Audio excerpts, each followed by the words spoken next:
loop lighting with silver reflector as rim. For this setup, I'm going to create a little bit more dramatic lighting and actually take my one strobe and make it look like there are multiple light sources in the scene. So for this setup, I've decided that I want loop lighting. And you remember that creates a small shadow beside the nose in the shape of a loop from the main light.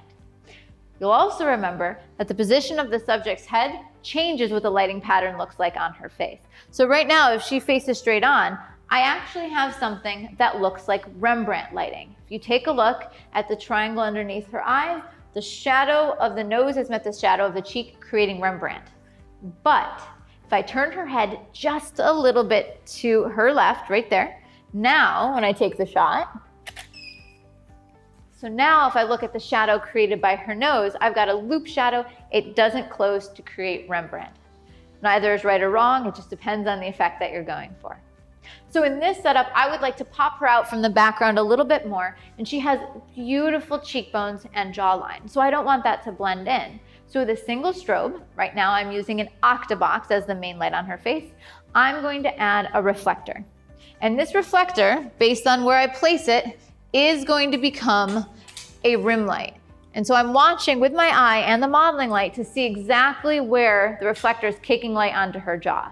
So I can see right now that it has a nice highlight right on the side of her face. That will give me the separation and definition that I'm looking for.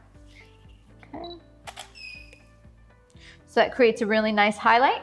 But I also know if I'd like that highlight to be a little bit brighter, I can move that reflector in. So I'm just going to bring it in just a little bit more to make it a tiny bit brighter.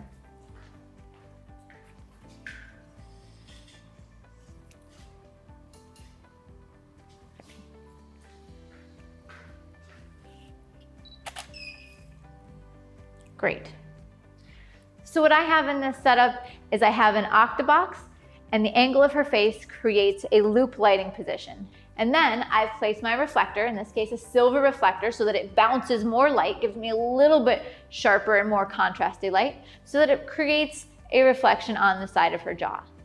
I'm also watching out to make sure that the light from my main light is actually hitting the reflector. If it's feathered towards the background or pointed in the wrong position, there won't be enough light for that reflector to kick back and illuminate the jawline.